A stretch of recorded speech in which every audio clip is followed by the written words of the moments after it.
dans cette vidéo, on va voir comment fonctionne le NAT et le PAT. Le NAT étant le Network Address Translation, alors que le PAT est le Port Address Translation. Alors, dans ce petit graphique-là, on a d'un côté ce qu'on appelle le LAN, le Local Area Network, soit un réseau dit privé, qui est représenté du côté gauche de mon routeur intégré.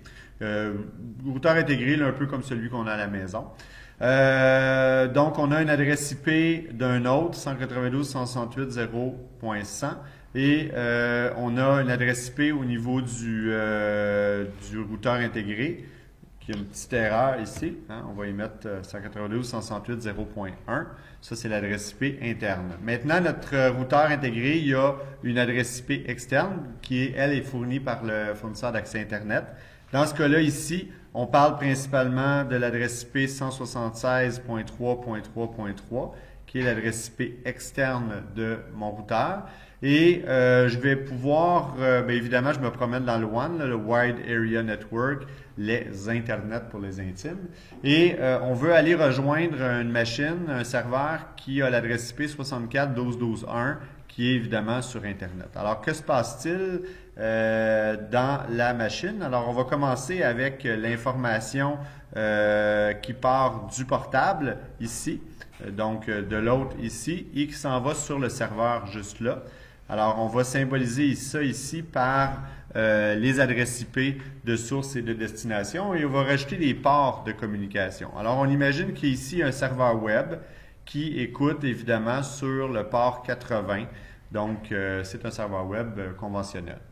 Alors, si mon ordinateur de base, mon hôte de base, veut envoyer un paquet au serveur web, alors son IP source, évidemment, à lui-même, c'est cette adresse IP-là. Donc, 192.168.0.100. Ça, c'est l'adresse IP de source du paquet IP. Et l'adresse IP de destination, bien évidemment, ça va être tout simplement l'adresse IP du serveur, donc 64.12.12.1. Il y a un port de communication sur ça, évidemment. Alors, on parle du port 80 pour la destination, mais aussi il y a un port de communication au niveau de l'IP source qui est souvent méconnu. Alors, à toutes les fois qu'il y a une communication, il y a un port de source et un port de destination. Ce port source-là est un port en haut de 1024, puis il peut aller jusqu'à 65 536, soit 16 bits. Fait qu'on va lui donner un port au hasard, là, disons le port 2000, parce que ça ne tente pas de chercher bien longtemps. On a une question dans la salle. Le port de source, est-tu donné au hasard? Le port de source est donné au hasard, mais c'est le système d'exploitation client qui va donner le port de source. Donc, il ne donnera pas n'importe lequel, il va piger dans les ports de source qui sont présentement disponibles. Il y en a suffisamment pour un client pour pas qu'il y ait de problème de disponibilité de ces ports-là. Mais oui, c'est au hasard, effectivement. Ou en tout cas, c'est un algorithme là, du protocole TCP/IP, parce que c'est le protocole TCP qui va faire ça. Une fois qu'on arrive au routeur intégré, le routeur intégré va faire une opération de NAT et va faire une opération de PAT qui va consister à changer certains éléments. Pourquoi?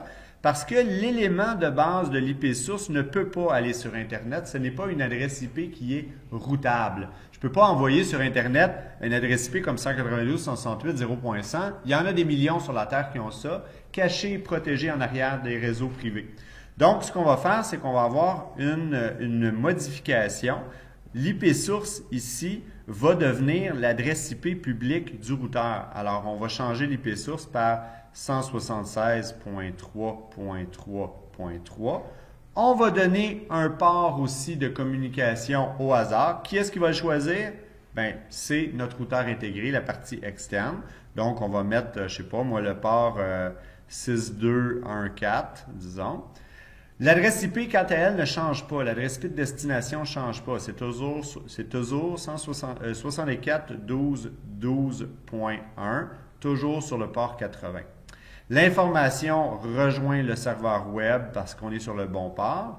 Et lorsque le serveur web, donc l'information, le data serait genre quelque chose comme « donne-moi ton site web », là, hein? On veut avoir juste une requête HTTP « donne-moi ton site web ». Le serveur web fait oui, le voilà, il donne le data, ok, donc le site web s'en vient ici. Par contre, on va inverser carrément. Ce qui était l'adresse IP de destination va devenir l'adresse IP de source. Donc, on va avoir un paquet qui va être constitué de 64.12.12.1, toujours sur le port 80, va revenir à quelle adresse IP? Ben, 176.3.3.3, c'est bien ça, sur le port 62.14.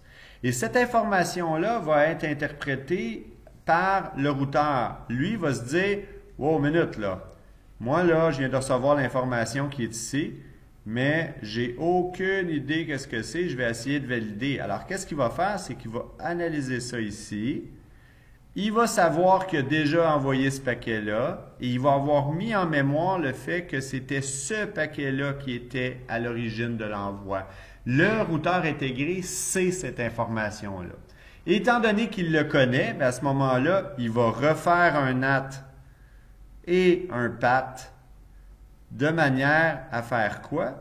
Bien, tout simplement, à changer l'IP de destination pour qu'au lieu que ce soit évidemment 176.333 qui est son adresse IP publique, ça soit 192.168.0.100. Il va changer le port pour que ce soit conséquent avec l'envoi original, soit le port 2000. Évidemment, l'adresse IP source reste la même. C'est toujours notre serveur web, 64.12.12.1 sur le port 80. L'ordinateur qui reçoit ça à la fin, notre ordinateur reçoit cette information-là à la fin, va analyser le tout en disant « ça provient bien de moi, c'est moi qui ai envoyé cette information-là initiale et donc je fais afficher la page web du serveur ».